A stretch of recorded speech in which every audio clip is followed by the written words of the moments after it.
either, not just the owner, not has enough money to go through the system.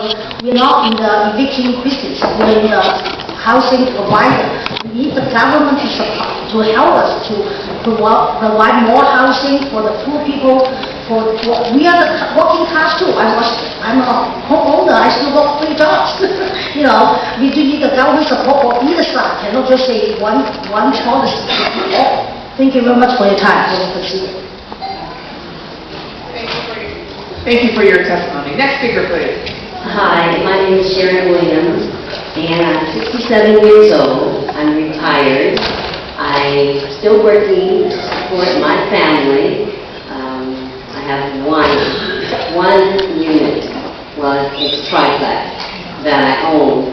And so rent control, although I understand about affordable housing, the needs of that, I do my part by volunteering at homeless shelters and contributing what I can financially, but rent control is not the answer. What you're doing is you're burdening people that are trying to make a small profit. 3% won't generate profit at all by this rent control. You don't document that the person that is getting a property below market even deserves it, because they haven't shown you what type of income they have. So you're pushing it back on the landlord to pay for that. That's unfair. Thank you. Next speaker, please. Good afternoon, Honorable Supervisors. My name is Tyler Anderson. I'm co-director of the LA Center for Community Law and Action, a nonprofit that serves across the county low-income tenants and landlords. Thank you for passing this historic law, and we appreciate the extension, and we urge you to make it permanent as soon as possible.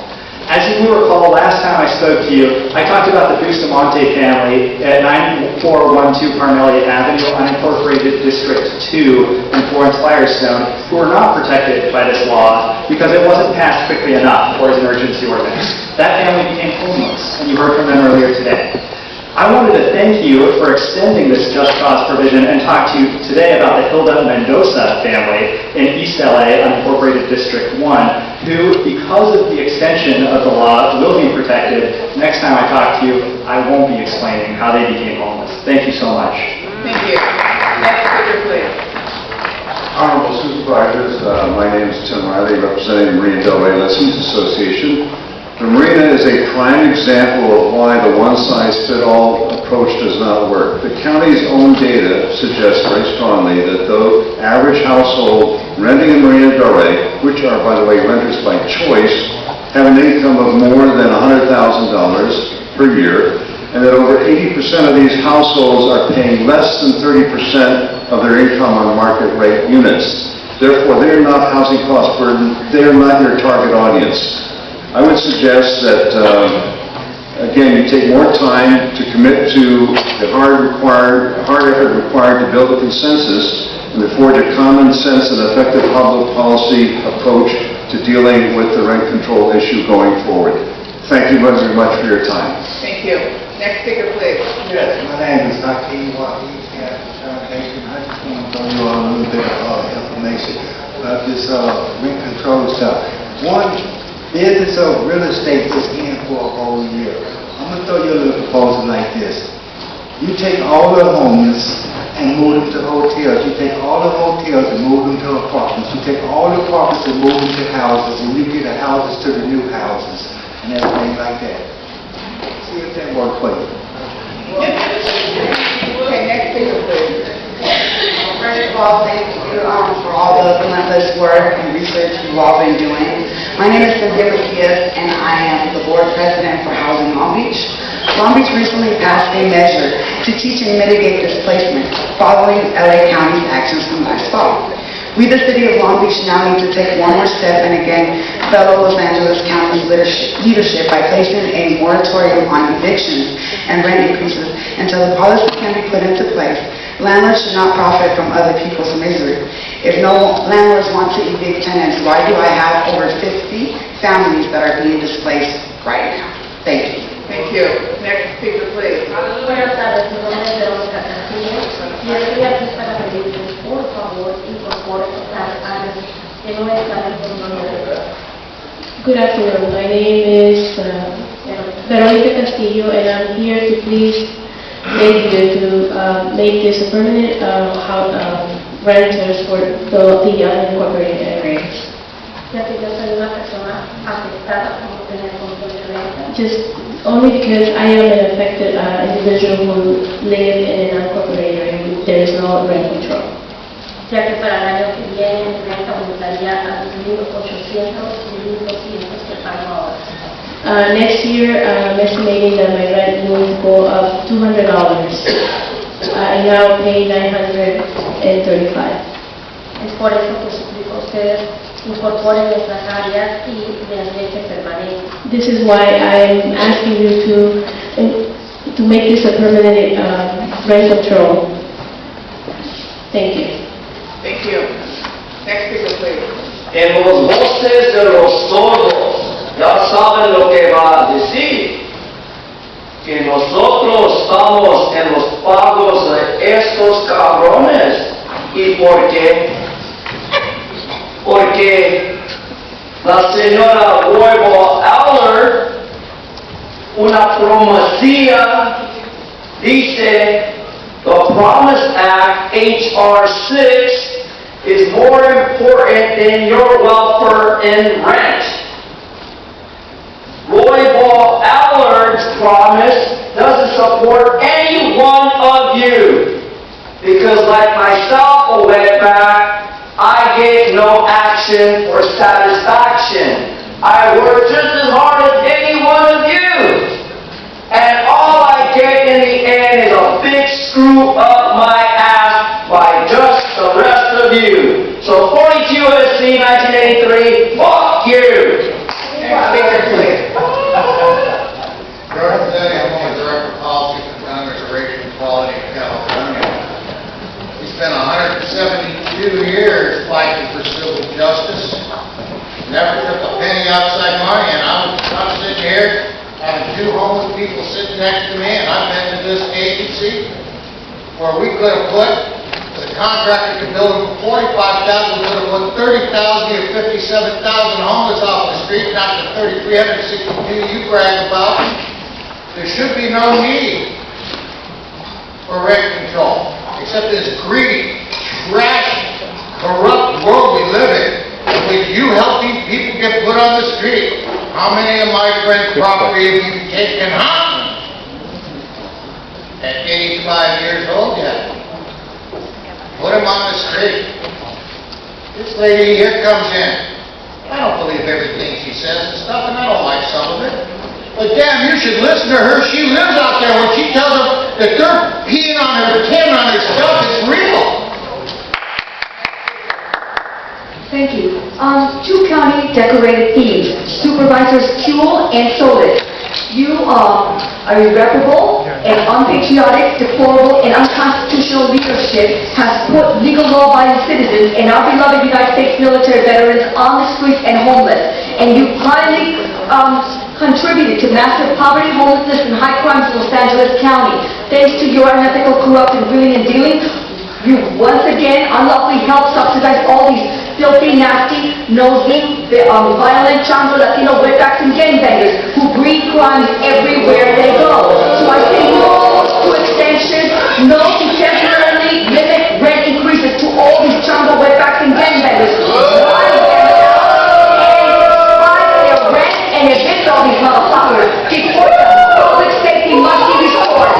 Shut the border and build the wall. Again, we want our beloved America back. And again, sanction all landlords for bringing them in and deport the motherfuckers. I want to remind everybody, even when you disagree with what someone is saying, we appreciate you not making that noise in the auditorium. Thank you. She's honest. They're not. Next speaker. Hi, so I was just going to elaborate a little bit, but I thought Antonia was banned after she called. You're honest. Yeah. I mean, how I'll take honesty anytime. Take that, like literally. She comes every week, and this man, Mark-Lee Thomas, even said that she's going to be banned for 2 months because she really went on the AY a couple weeks ago. And then she came back the next week with the same wetbacks and niggers. Like, really? And she's homeless, so she's bitter. So she definitely needs housing. So I told her before you use this mic again, learn that the people that are here are just like you, but they're actually fighting for positive control, not being negative and being bitter. So if you guys are not going to ban that type of language, when I cuss this man out, you don't ban me either, right? Because it's freedom of speech. Homeless families are still hurting, and you still got people like Antonia abusing the mic. Use your force for once. Yes. Okay, Supervisor Barger, you're on the queue. Good job, Mello. And I want to thank everyone who came down to speak. You know, I have to say on this board, we all agree that addressing homelessness is not only about those that are on the street, but about those that are one paycheck away from being placed on the street. And we all know that the studies show that it's far more expensive to get people back into housing than it is to keep them there. But where I differ from my colleagues is that, you know, I've talked to seniors who are living in the city of LA, which currently has rent control, who have told me that they are being priced out of their rentals because their cost of living increase with SSI is not keeping up with the cost of the rent. And, you know, it comes down to how do you really protect people needing housing and then protect people and their investments, which are the landlords, and you've heard from a couple of them today. I really do strongly believe in supply and demand. If you have 5 people looking for an apartment and only 2 apartments are available, it is going to drive up the cost of that apartment. If you have 5 apartments and 2 people looking, the rent will be lower. I really do believe that competition is what is going to solve the issue. And competition means providing support to people that want to build, you know, and I know we've done it with affordable housing. There's no question about it, but I believe that rent control will exacerbate the situation, and I've read both sides of the argument. And I talked to Dr. Green from USC, who's an expert on this, who has shown numbers both in the city of New York as well as actually in LA, and the impact that it's had on rent. And again, the city of LA has rent control and has had it for a long time. So I believe that this is not even putting a Band-Aid on the situation. I believe it is going to exacerbate the situation. And for that reason, you know, again, I opened up my comment with the fact that we all agree on this board, that the challenges facing us are not only to get those off the street, but also to ensure that people that are currently in rentals can remain in their rentals. And that's why we have set aside money to help with rental assistance. And, you know, I believe that if we increase the housing inventory and we look at what Community Development Commission has done, and, you know, we talked to Monique, or I talked to Monique, and she said when she took over as director of CDC, she was appalled that they were working in a silo. You had the Section 8, then you had another part of CDC which helped people get low-income loans for housing. But the two sides never talked. And when she broke down that wall and educated people that are on Section 8 housing that they could have an opportunity to buy a home, their whole world opened up. They didn't want to depend upon Section 8 housing. That was right in front of us, and yet it took a new CDC director to come and recognize there was a missed opportunity. So, you know, I'm voting no based on the fact that I do not believe that this is the solution.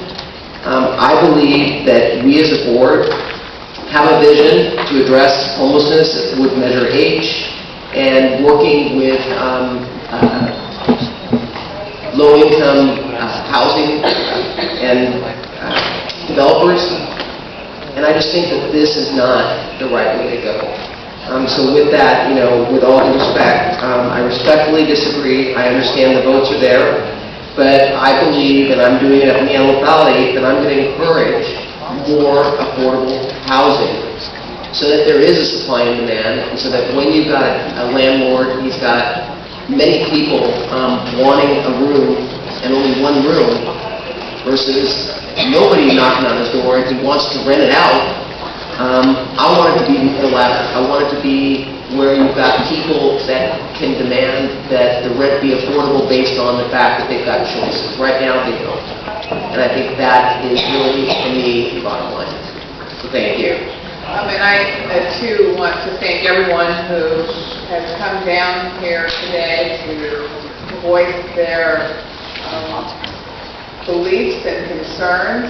It takes a lot of courage to sometimes come down here and speak for this board. We earlier, our famous actor who actually felt intimidated by this situation. So we really do appreciate those of you who have come to tell your stories. And I know every one of us listened intently to you. There's certainly different views and sides of this issue. We've heard from those who are really looking to this board to provide rent stabilization and tenant protection. And we also heard loudly from our owners and our landlords, many of them were in the 4th District, who came to express their concerns and say that for them this is not the answer. And I think one of the things for me, since I was elected to this board, was there are a lot of reasons that people are home. And I feel like as the county safety net, which is sort of our core mission here, to keep people from falling through the cracks, that there's a lot of solutions to homelessness. And one is not going to solve the problem overnight. We certainly need more mental health for many people who find themselves on the streets. We know many women and children are on their streets because they're fleeing domestic violence. But we also know that rising rents has contributed to homelessness.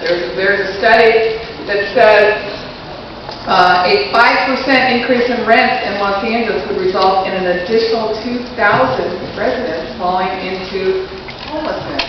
So I think, for me, there are a lot of angles to the problem of homelessness. And I can't speak for all my colleagues, but I know in my district, we are very aggressive about building more housing. That is a charge I have given to every one of my deputies to find more opportunities to build housing. Homes people can afford. Dream. But it's not that easy. And we've come up against neighborhoods who don't want affordable housing in their neighborhood. So it's not as easy a fix for me to just focus on the housing stock, although I am. So for me, this is rent stabilization is one more tool that we have in the meantime, before we have enough housing for everybody to work towards stabilizing people's lives. And this extension is not just an extension. I think that's what I heard from many of my landlords. We certainly added a few things to this extension. We added a few more tenant protections to this. But again, I just want to remind everybody, this is a temporary ordinance. And this will inform, but not necessarily define, what policies are ultimately in our permanent ordinance. There is still plenty of time to talk to us. I know my staff, Jamie Wilson particularly, is always available to talk to all stakeholders, continue to get your input so that we do put in place ultimately that works for everyone. So, Supervisor Kuhl. Thank you, Madam Chair. That was very articulate, and I thank you for your support in the past and for your statements today. And thanks to Supervisor Solis, who has been the co-author and sometimes lead author on so many of these issues. For me, the issue is really one of kind of like the way United Way is looking at homelessness. And that is all hands on board, do everything you can.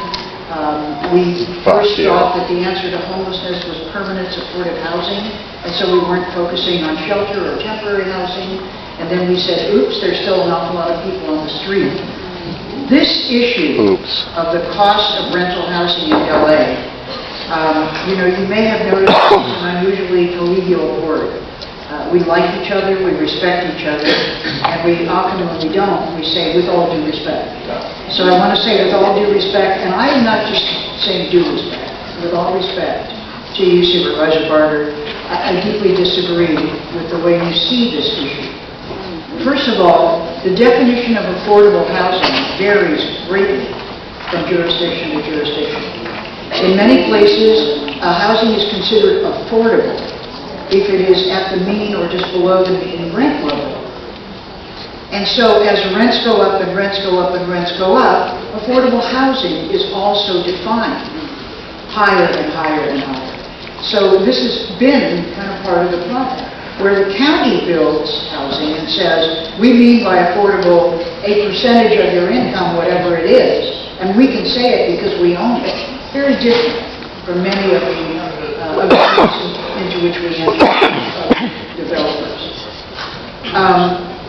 In the last homeless counts, we learned that although we thought mental illness was the greatest driver of homelessness, that is no longer the case. It is now primarily economic. And where people, especially people who are older than 62, which has seen a huge jump in the numbers in the homeless population, on literally a fixed income, which is Social Security, which, as you know, ain't going up much, they are particularly vulnerable because rent goes up, they can't pay it, they're homeless. So I think that this measure is a reasonable measure. Perhaps when we were making 14% on our bank accounts back in the 70s, we wouldn't have thought 3% was much. But the way it looks now, 3% does seem to me. And it's 3% every year. So after 5 years, you would have raised your rent 15%, which is a fairly large amount. I think this is one of the answers. I think it's a very important way to go about it. I thank you for your thoughtful contributions, all of you, the many times that you've come here to talk about it, and I'll see you again in November, I'm sure. But I'm so devoted to using this as one of the tools, and personally toward working toward a permanent stabilization ordinance. Thank you, Madam. Thank you. That concludes our discussion on this item. I believe we're going to have a roll call on this item, but first, it's before us, and it'll be moved by Supervisor Kuehl, seconded by Supervisor Solis. And now let's call the roll. The item before you is item 1D, 240. Supervisor Solis. Aye. Supervisor Solis, aye. Supervisor Willie Thomas. Supervisor Willie Thomas, aye. Supervisor Kuehl. Aye. Supervisor Kuehl, aye. Supervisor Barger. No. Supervisor Barger, no. Supervisor Hahn. Aye. Supervisor Hahn, aye. The motion carries 4-1.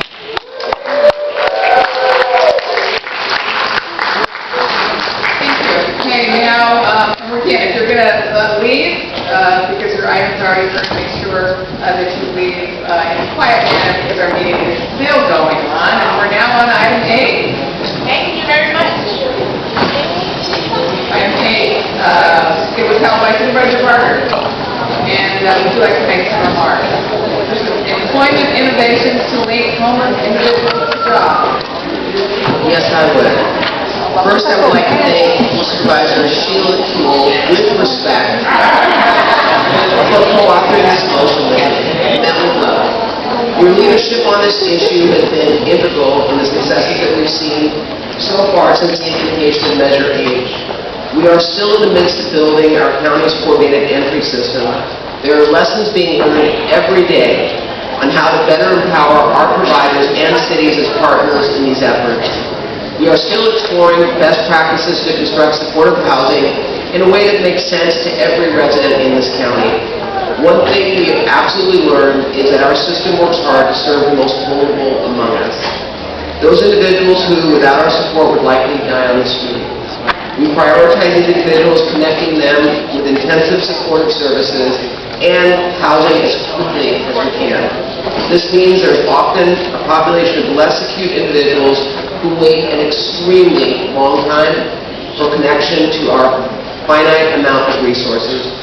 These individuals have fallen into homelessness for economic reasons, as we just heard.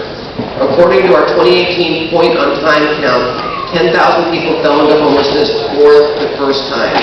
10,000 people, and we put 15,000 into housing.